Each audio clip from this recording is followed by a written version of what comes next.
Na Era do Espírito.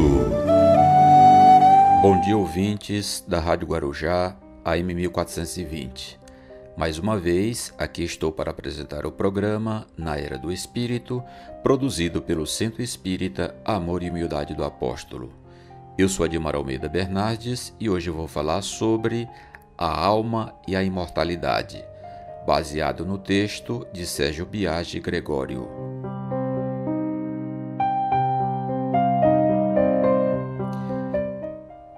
Muitas pessoas perguntam: tudo acaba com a morte ou existe algo que sobrevive à decomposição do corpo físico? Se existe, para onde vai? Qual o seu destino? Para responder a essas questões, dividimos este tema em 3 tópicos: a alma, a morte e a vida futura. Alma, do latim anima, semelhante à palavra grega anemos, vento, significa ser imaterial e individual que em nós reside e sobrevive ao corpo. Para o Espiritismo, alma é um espírito encarnado, sendo o corpo o seu envoltório. Não se sabe exatamente quando entrou no espírito do homem a ideia de sobrevivência depois da morte. No período paleolítico, de 2.500.000 anos a 12.000 anos antes de Cristo, não há prova de sua existência. Somente a partir do período neolítico, de 12.000 anos antes de Cristo a 4.000 anos antes de Cristo, é que se encontram vestígios, principalmente pelos ornamentos, armas e alimentos deixados perto dos mortos.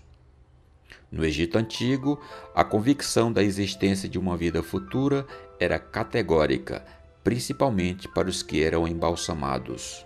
Na Índia, desenvolveu-se a doutrina da metempsicose, a possibilidade da alma voltar num corpo de animal.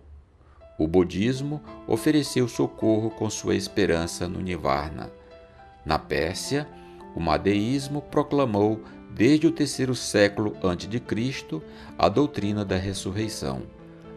A concepção da ressurreição apresenta-se pela primeira vez na literatura judaica no livro de Daniel, escrito cerca de 165 a.C.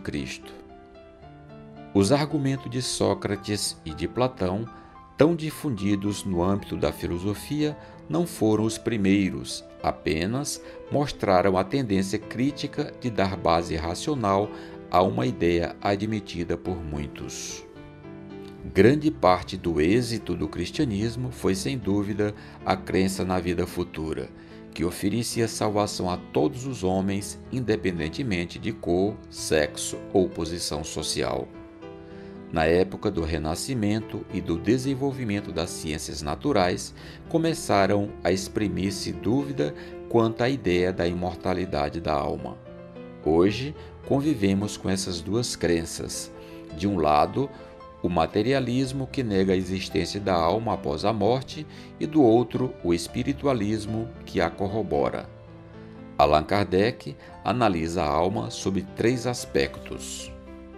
Alma para os materialistas. Segundo uns, a alma é o princípio da vida orgânica material, não tem existência própria e se extingue com a vida. É o puro materialismo.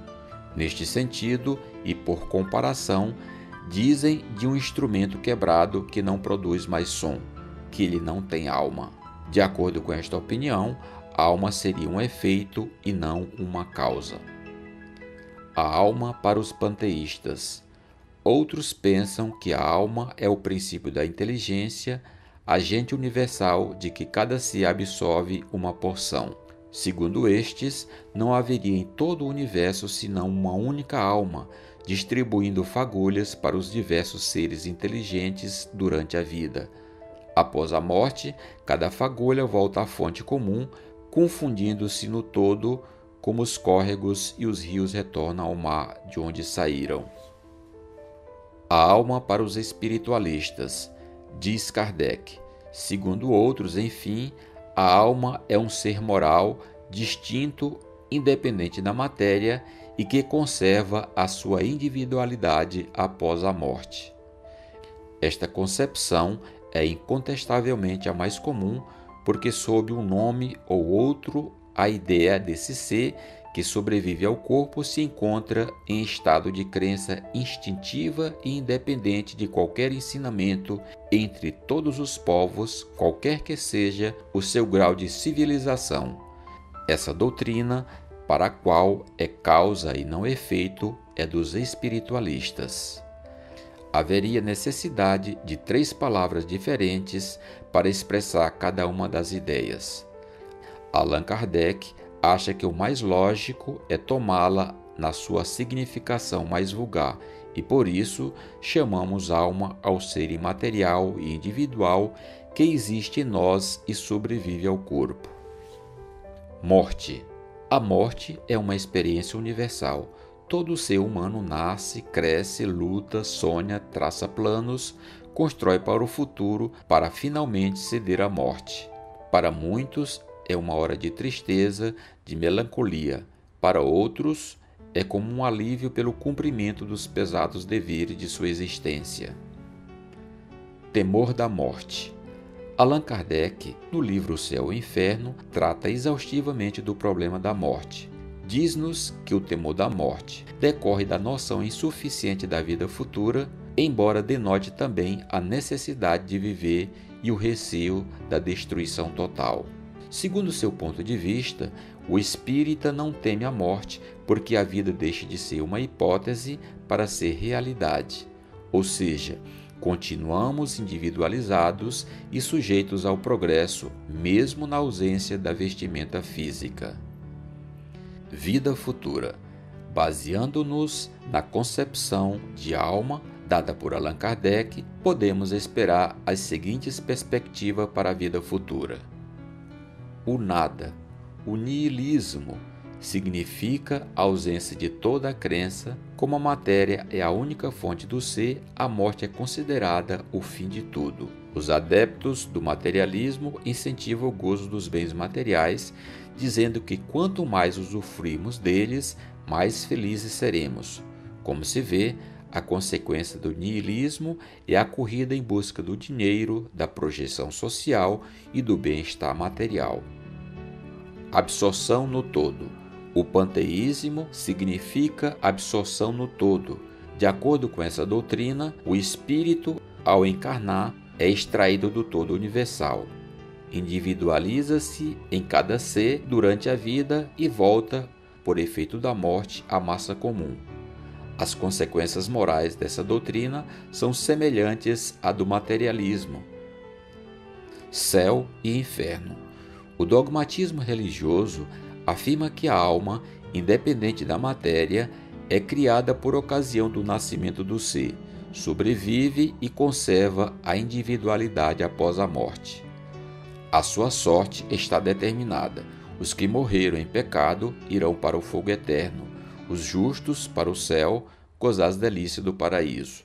Essa visão deixa sem respostas uma série de anomalias que acompanham a humanidade, como, por exemplo, os aleijões e a idiotia. Progresso ininterrupto do espírito. Para o espiritismo, a vida espiritual é a vida normal. A vida corpórea é uma fase temporária em que o espírito se reveste de um envoltório material e de que se despe por ocasião da morte. O espiritismo mostra-nos que o espírito, independente da matéria, foi criado simples e ignorante. Todos partiram do mesmo ponto, sujeitos à lei do progresso. Aqueles que praticam o bem evoluem mais rapidamente e fazem parte da legião dos anjos, dos arcanjos e dos querubins. Os que praticam o mal recebem novas oportunidades de melhoria através das inúmeras reencarnações. Importa salientar que, uma vez no mundo dos espíritos, eles continuam com a sua individualidade, sujeitos a um ininterrupto progresso. Este programa é de responsabilidade do Centro Espírita Amor e Humildade do Apóstolo. Obrigado pela sintonia. um ótimo fim de semana e até o próximo sábado. Na Era do Espírito.